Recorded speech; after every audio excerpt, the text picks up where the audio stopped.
hindi natin pinupunteriya yung mga supplier and contractor. What we are after, Mr. Chairman, is the amount, the huge amount that is what's spent for 11 days.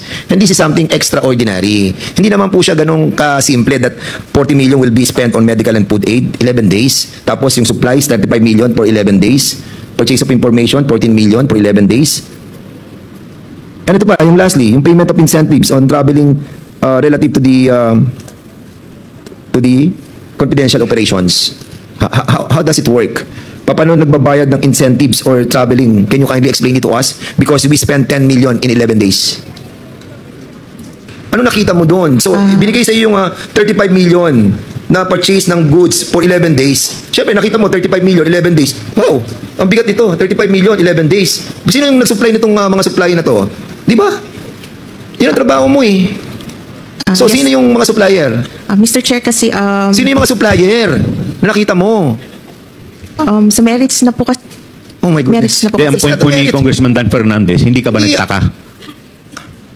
Yun po yung gusto niyang ipunto. Hindi po ba kayo nagtaka na nagkaroon ng purchase na worth 35 million in 11 days? Tama po ba yun? Yes, oo. 35 million. Ako naman, kahit ako, mayor ako eh. Di ba nakita ko, nag-purchase ako ng ganito, 35 million in 11 days. Magugulat ako. Ano ba to? So ikaw, bilang ikaw yung parang COA, nakikita mo yan, nakita mo 35 million in 11 days. Supplies. Sino supplier nito? Di ba?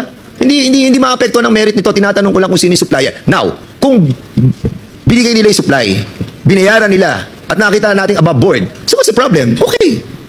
But unfortunately, magugulat ka, 11 days, 35 million for purchase of supplies. Kaya tinatanong ko lamang, sino yung supplier?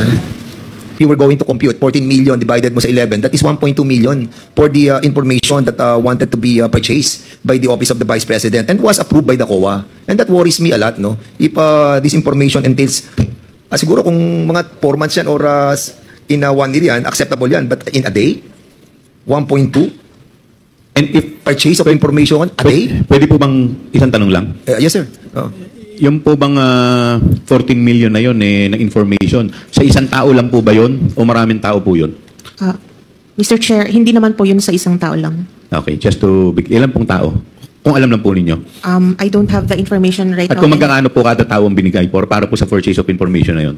At kung saan po mga area? Mr. Chair, details na po siya ng audit, so we could answer through if we are duly issued po sa PINA de Sisteco. Is there any... Secondly, Mr. Chairman, this is the payment of reward. Sa payment of reward, you utilized 10 million. The Office of the Vice President utilized 10 million. And this was spent for 11 days. So almost 1 million a day for the reward, payment of reward, cash. Cash. Same thing, COA.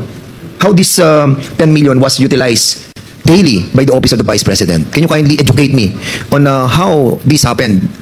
A million a day for payment of cash reward. Was there any news about the cash reward that was given by the Office of the Vice President to any individuals, for that matter, pertaining to this payment of reward in cash by the Office of the Vice President? For purchase of supplies, which cost us 35 million for 11 days. Madam Gloria, for purchase of supplies, ano po ba itong mga supplies na to? Ito na po ba yung mga chairs, tables, desktop?